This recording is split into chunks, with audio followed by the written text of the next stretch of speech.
one of the best bits of software I've seen for a long time. Look ahead, the sea is calm, and I know we've been through a lot, but just wait. That's my birthday today. Wait for better days to come and carry us like wind in our sails.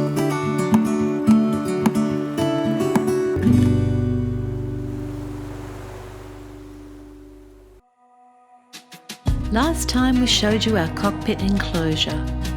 We commissioned the instruments, installed our reconditioned fridge, and went on to a second shakedown sail.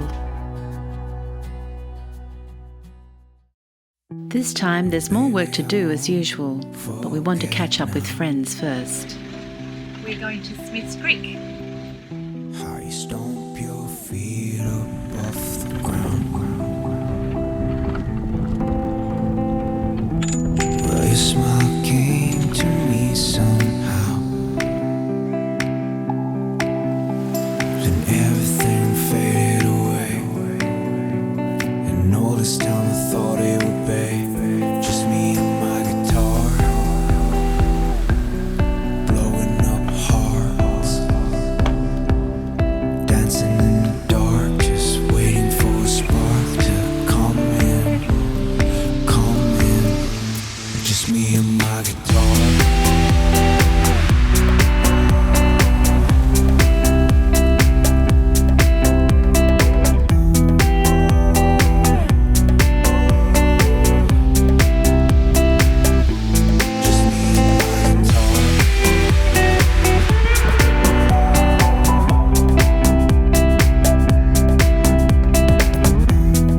Smith's Creek is a tributary of Cowan Creek, which flows into the Hawkesbury River deep in the Ku-ring-gai Chase National Park.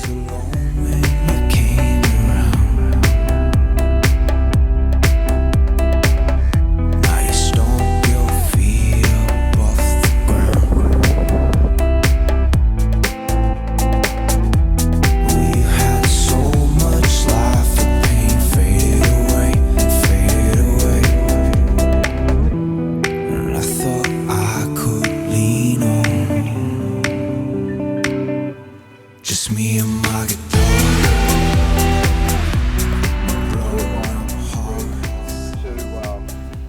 Good morning. It's a perfect morning for a kayak.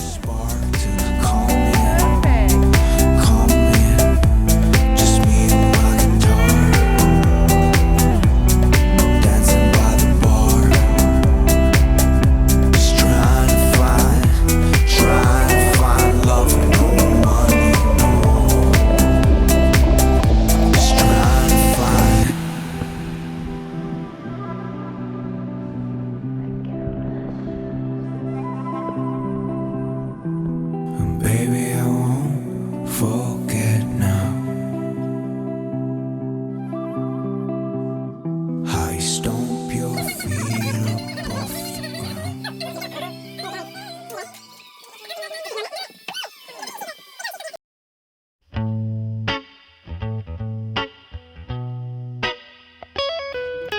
Our first job before our third shakedown sail to Sydney is to install more solar panels. We already have 2 solar panels located on the coach house, and we wanted to add 2 more. As we don't have much space, we opted for fixing the panels aft on either side of the boat. Jim wanted to build a support for the panels that was strong enough to withstand heavy wind gusts and also which could be angled according to the position of the sun. So he devised a system of adjustable support frames using standard Bimini fittings. So he ties it up, he tucks it in, he pulls it back and gives a grin, laughing at himself because he knows We decided to connect the panels in series with a blocking diode and fed the 2-core cable from the back of the boat through the deck into a conduit up to the batteries which are located in our starboard cabin. What did Marty do, Jim? Installed it's a Victron Energy MPPT controller for the solar panels. It's a bit oversized in case we want to add some more So it takes up to 30 amps or 100 volts, which is probably nearly double the capacity that we need for right now with what we've just installed. But it gives it lots of headroom, and also it'll run cooler. The boat, of course, is a mess again, and I'm in the middle of editing. Come on, you little rabbit, move over.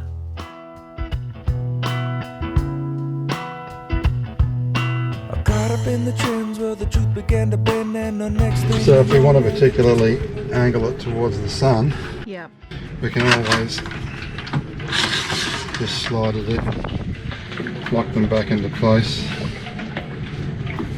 you know, even to a lower angle it can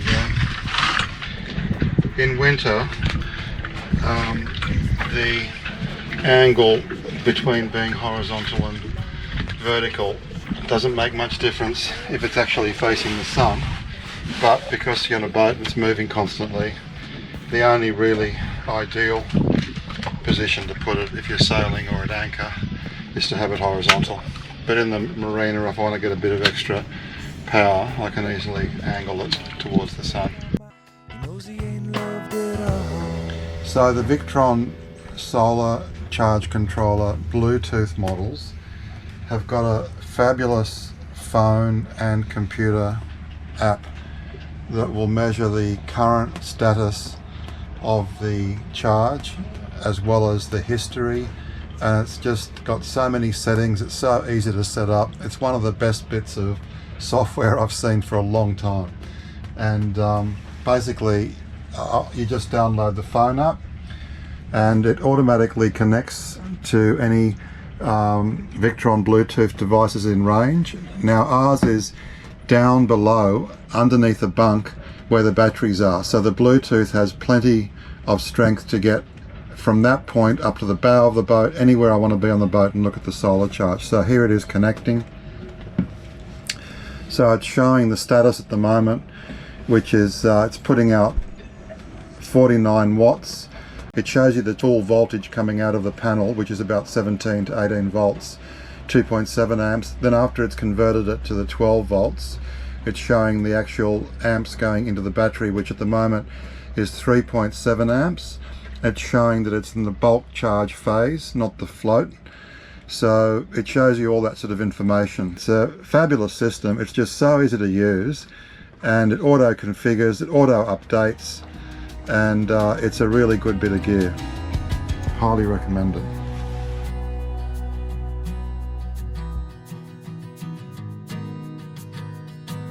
Paul's been doing some work for us. What have you done, Paul? Well, I've just put that new zip in there. Paul has added a zippered window to the front windscreen for visibility.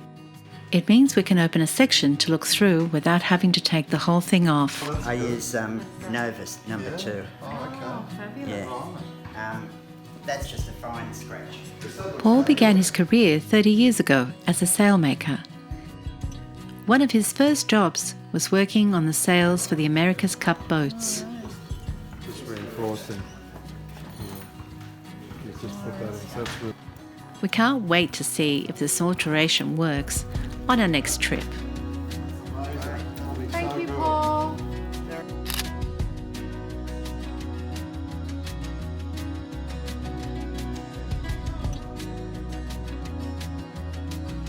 Our third and last shakedown is a trip from Broken Bay to Sydney. We'll be going under the Spit Bridge to Sugarloaf Bay, and then on to the historical Bantry Bay.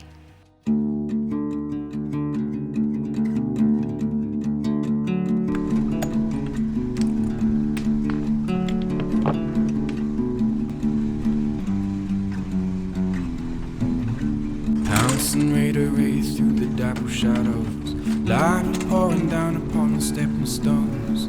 Felt like morning coming for his throne. I don't know why, but it looked like a tiger striped sky.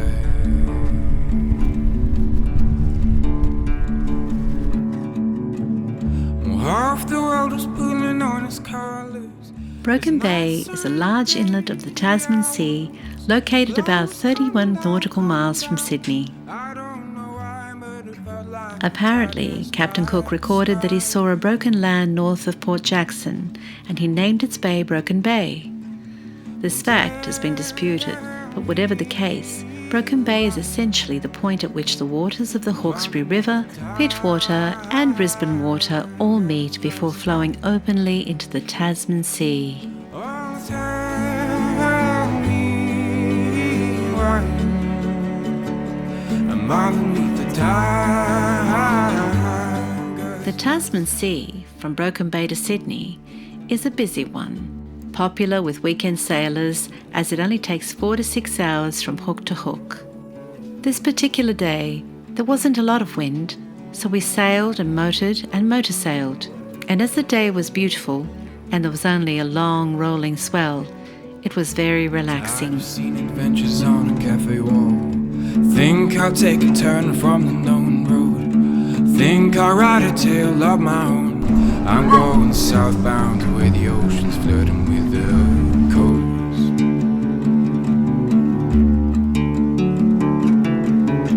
Well, tell me why I'm underneath the tiger-striped sky. Oh, tell me why I'm underneath the tiger-striped sky. Where are we, Jimmy? We've picked up the public waiting mooring at Spit Bridge. Unfortunately, the bridge opens at 2:15, but we got here at 2:24. So that's really a bridge too far. So now it's going to be just a brief 6-hour wait till the next opening at 8:15. So we're going to have sundowners.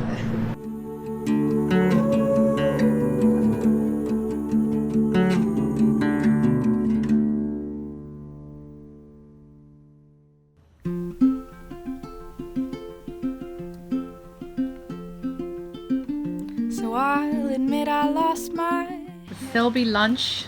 How good does that look? can't recall the things Thanks, I Timmy. said, My pleasure. In the meantime, thinking how Mike I brushes can do Charlie. instead. Hello, Charlie.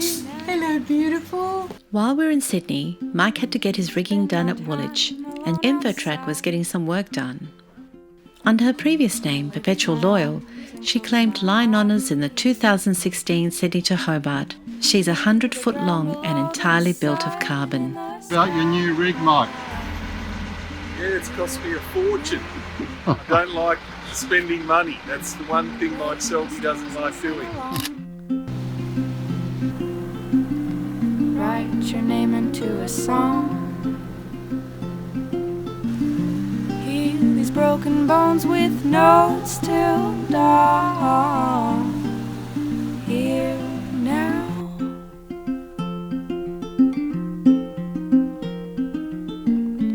Light from before that shows there's no going back.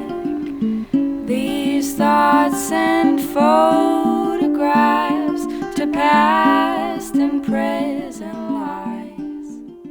Bantry Bay is located in the heart of Sydney, but you'd never know it. Once an Aboriginal gathering place, it was used from 1907 to 1973 as a depot for military explosives. Getting lost inside the things we forgot. You want to go, Lucy? Here now. Okay, let's go. See the rope swing from the trees. These waters are a habitat for bull sharks who like it murky and shallow, so you don't see many people swimming here. Spend our days alone as long as we please. Here now.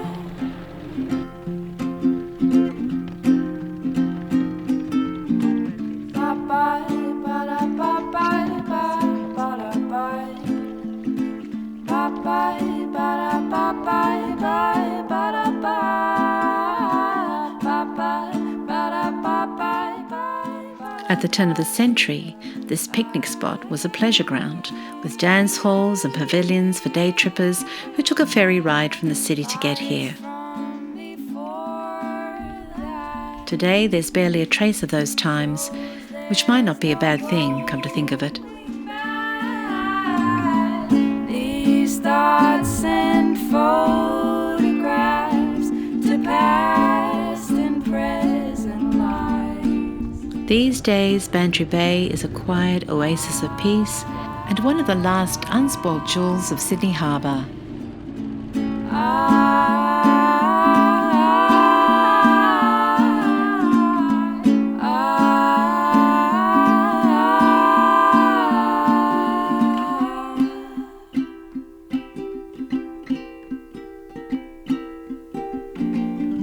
See the sun begin to fall.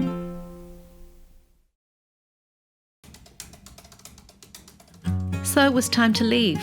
We had to get back before a big blow came, which was predicted to hit Sydney in a day or so. A big thank you to Mike and Sim for your hospitality. We love you guys. I slept all night on a big white ship. Seagulls were dancing all around. I woke up with a sunrise on the sea. Such a priceless gift to me. The salty breeze and the waves, the slow pace. The salty breeze and the waves. No matter where I play.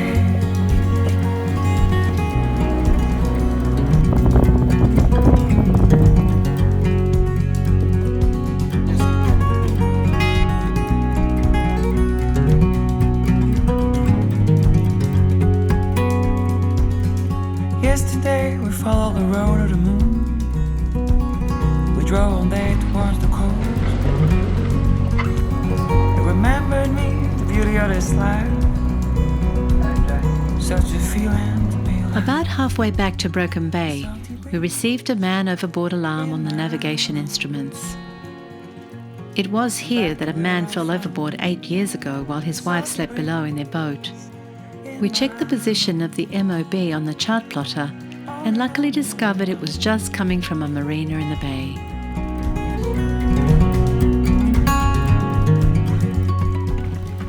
It's my birthday today, and it was 50 years ago I arrived in Sydney as a 9-year-old girl from Brazil with my family.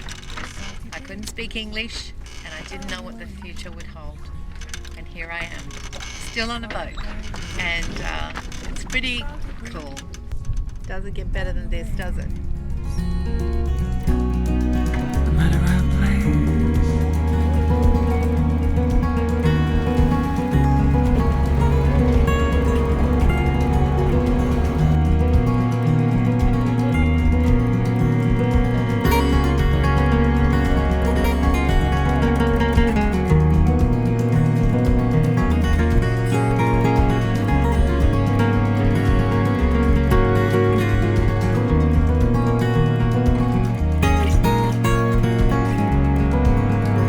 We got back just in time.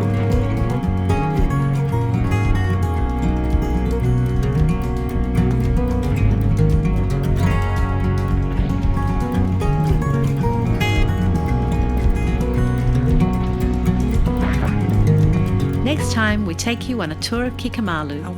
We do some jobs before our next coastal hop, and Lucy reveals which one of the top sailing channels is her favourite.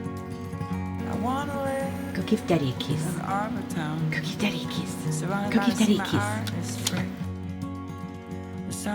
Buy Lucy a bone by liking and subscribing and commenting. And don't forget to hit the bell button if you want to be notified about the next video. Thank you for sharing our journey, and we'll see you next time. No matter where I play.